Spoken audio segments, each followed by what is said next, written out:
Audio Jungle.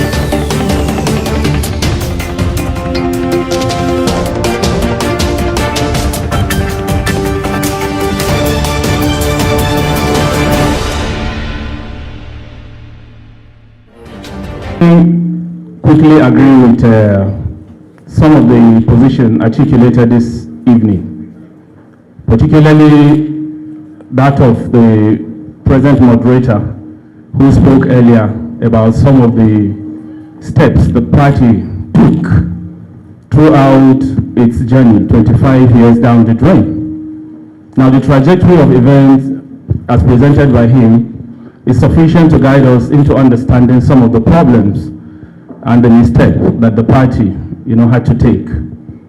But oftentimes, you hear people blaming the present NWC in particular as presently constituted.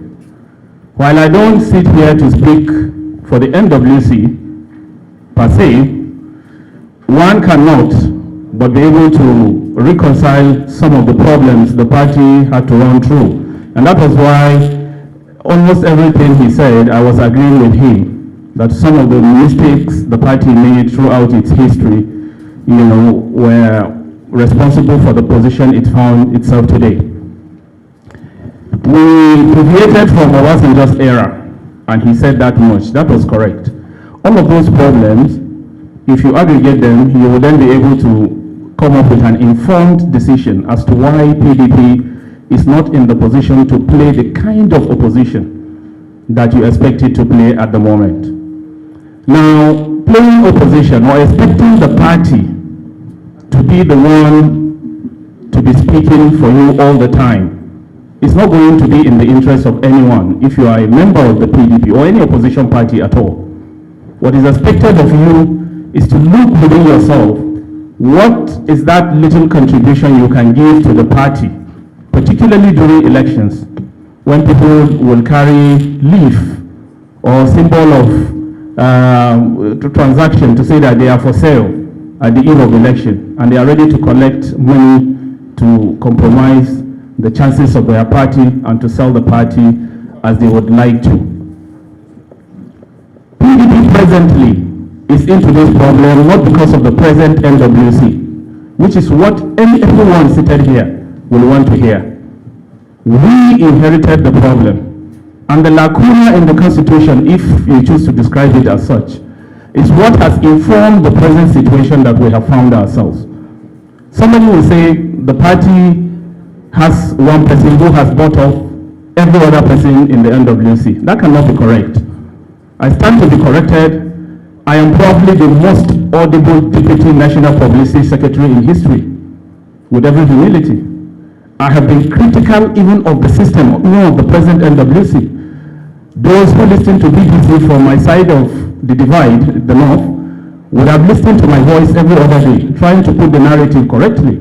I do that with Voice of America, I do that with Radio Nigeria. I speak every day on channels, on AIT, on Arise, and on other social media platforms, trying to see how we could reconcile and strike a balance in the situation. But unless I speak what you think is the right thing, you are not satisfied. People will say, oh no, none of them, PDP is in the pocket of Wiki, PDP is in the, how can we be in the pocket of Wiki? That cannot be correct narrative. And I'm sure the aggregate majority of us in this house will want to hear that is a position. That's not correct. The problem emanated from our doings and undoings. Let us narrow it from 2015. Who brought us into losing this election? It is the same we. I will narrow it to Atiku Abubakar, our former presidential candidate. Don't let any one of us here forget the role this same Atiku Abubakar played in bringing PDP down in 2015. Just for losing that ticket. Is that out of history? We were not deceived. And what happened? Atiku Abubakar contributed in foisting one of the worst governments in human history, Buhari, who superintended over Nigeria like a torture, ensuring that the entire values of Nigeria, not just democratic values, were eroded. We didn't get to see Atiku Abubakar until at the eve of 2019 election. He emerged after allowing an individual or a set of people to build this party and bring it to fruition, to what it was. He jumped from nowhere and came and said he wanted the ticket of the party. And through whatever means possible, he picked the ticket in Port Harcourt, and we all rallied behind him and supported him to deliver that election. And I concede to you that election was rigged in 2019. But have we forgotten the role he played?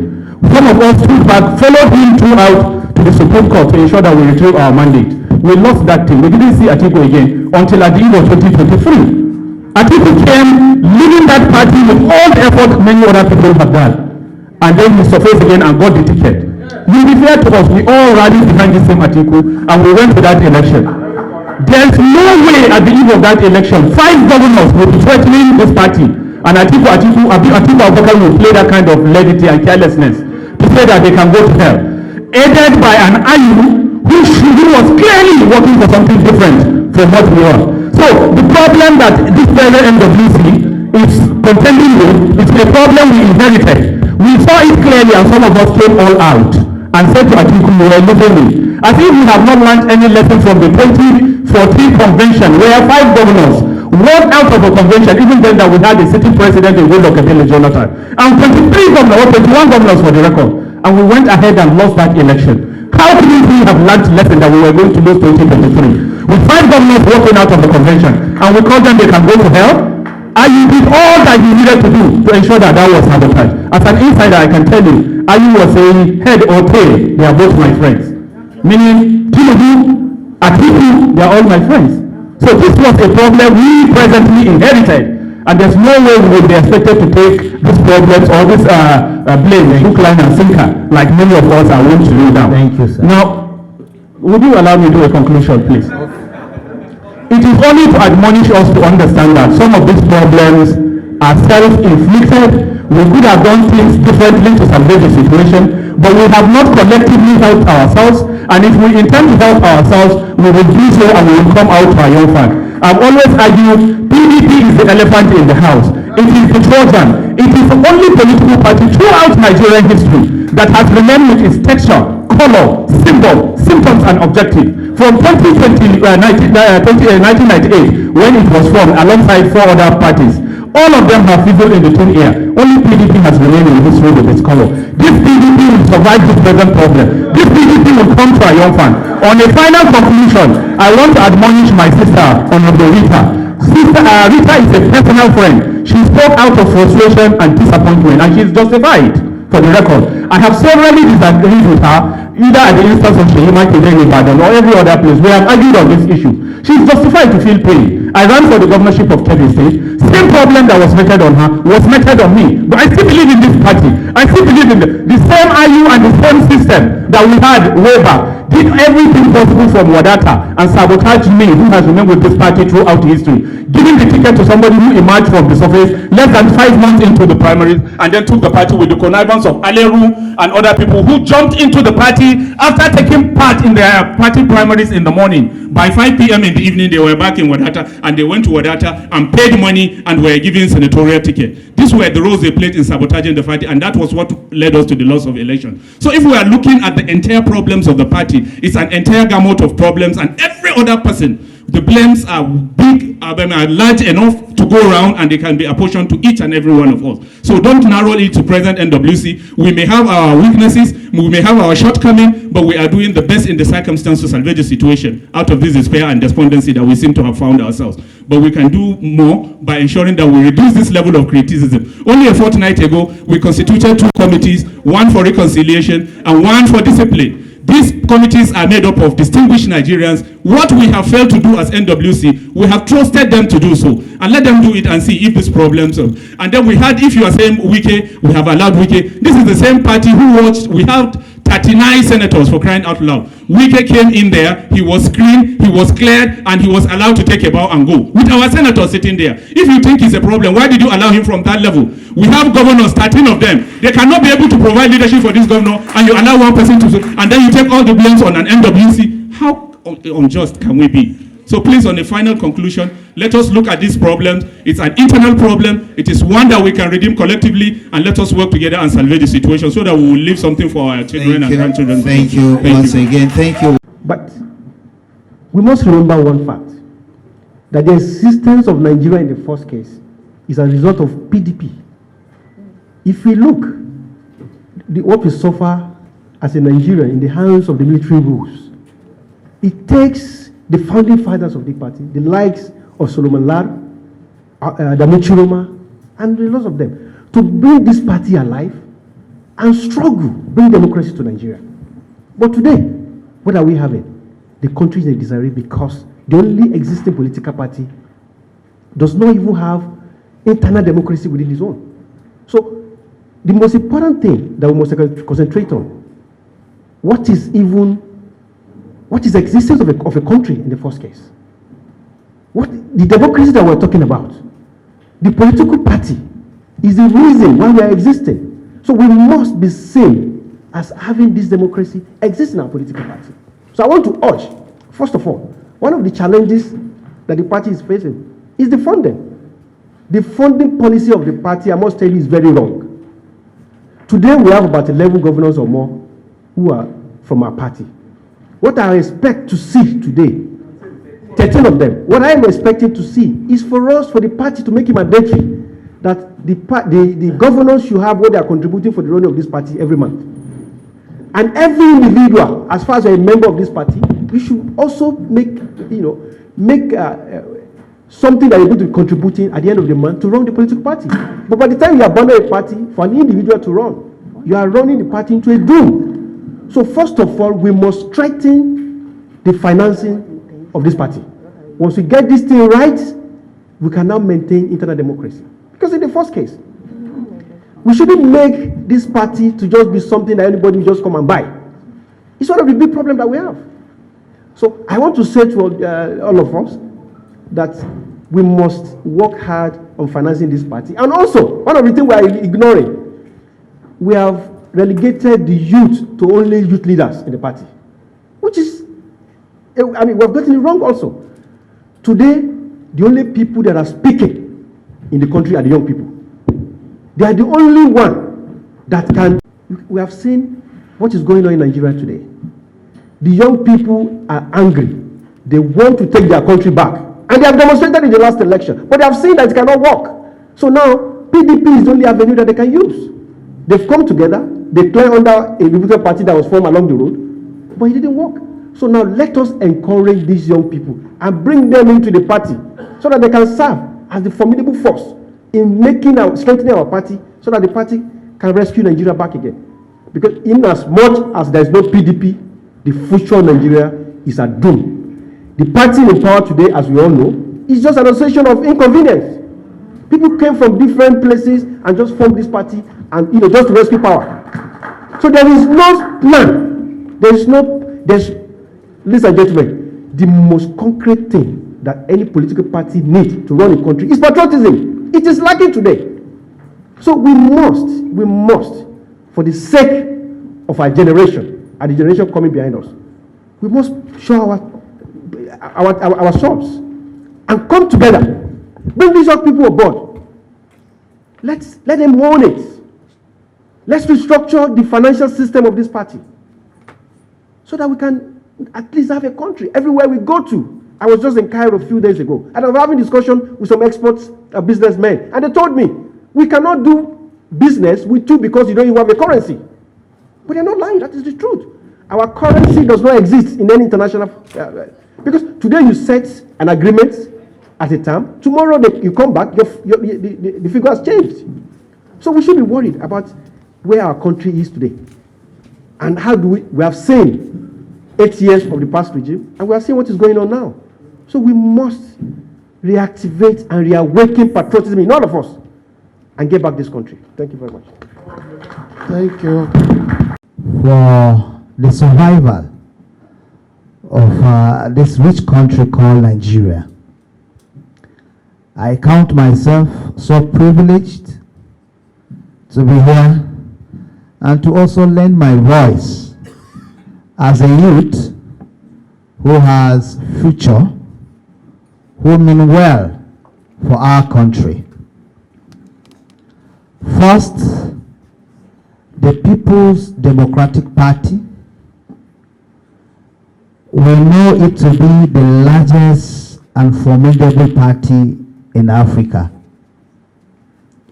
A party that enthroned and returned democracy to this great country. The question is, I'm asked to speak for just 10 minutes or thereabout. The question is, what happened to this great party of ours? What happened to the biggest elephant of a political party that we had in Africa? If we can just ponder on these questions, then the solution to fixing the party in order to fix Nigeria will not be far-fetched. First, we have to, just like the convener said, first and foremost, agree to work together as a party, putting aside all differences, putting aside all affiliations. We seem to be doing the same thing and be expecting a different result. From 2014, when we prepared for that election and lost in 2015, if we check factors that made PDP to lose that election, those factors keep playing even back to states, federal constituencies, local government, and even wards. We need to change our approach to elections. But when we keep doing the same thing and expect to have a different result, that is the magic I feel we can never find.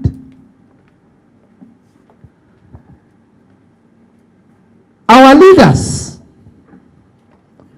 need to put aside whatever ego and personal interests that they have. We need to put aside the ego and the personal interests that we individually feel we have, and allow a collective interest to play in. Number two, we need as a party to obey our own rules that we set for ourselves. As a party, we need to obey our own rules that we have set for ourselves. In our party constitution, the issue of discipline is key to some of us who are still coming up. But one thing we know PDP to have and is institutionalized is the issue of discipline. What has happened to that? We need to, as a matter of urgency and as a matter of fact, go back to that tenets that our party, great party, don't allow it to slide. That's the issue of discipline, because it will usually serve as deterrent to many others who want to derail. But when we have a situation where people do what they want in the party and they feel they look too big for the party, the younger ones that are coming up will see it as a norm, as something that can happen and nothing will happen. Discipline in our party, if we really want to fix it, in order to fix Nigeria, let's not allow it to be business as usual. The issue of forgiving each other, coming together before an election is key, just like my elder Saro have rightly said. That we seems to wanting to set up we are too quick to set up a reconciliation committee after losing an election. I think, just like I said, that we need to come up with a new strategy of fixing this party to expect a different result than doing what we have been doing over the years and expecting a different result. It won't happen. Going forward, I think what we need now is to have a serious clusters of engaging the citizen. We have so much content for the party as opposition to deal with, so much content given to us by the ruling party by way of policy somersaults, by way of hardship, by way of cost of living, and a whole lot of issues that should be cheap and like free content for us as opposition. But what are we doing with this? We need to have a robust media team, a media outfit. What I mean, a strategic media team that will really engage the citizens, because we have free content at our disposal to deal with. But with all of this, we seem to be in the cooler. It is civil societies, it is CSOs that we are seeing coming out to use some of these issues and talk about. Meanwhile, as opposition, we're supposed to be very loud with it, strategically, so we can get the buy-in of the masses who are bearing the brunt, who are really feeling the hardship. And so, strategies for me is first, we need to go back, obey our own rules that we have set. 2, come up with different strategies and approach. 3, engage with the citizens with what we have at hand as an opposition. And finally, for me, we seem to be ignoring this part of the youth engagement in the party.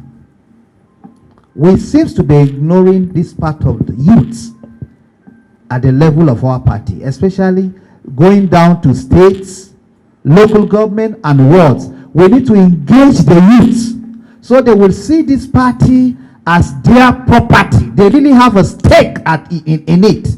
Because what happens mostly is the elders will tell you, for the youths, yes, you are trying, but you will hear youth complaining of not having key role to play in leadership recruitment for the party. Aside, give us somebody that will be the youth leader. What happened if a youth will be the chairman of the party at state level? What happened if a youth, aside giving him to be a youth leader at national level? What happened if a youth should be treasurer of the party at national level? What happened if the youth will be a secretary of the party at national level? Let's give them that sense of belonging for them to have a stake in the party. That way, they will take anything that concerns the party personal. Thank you. Audio Jungle.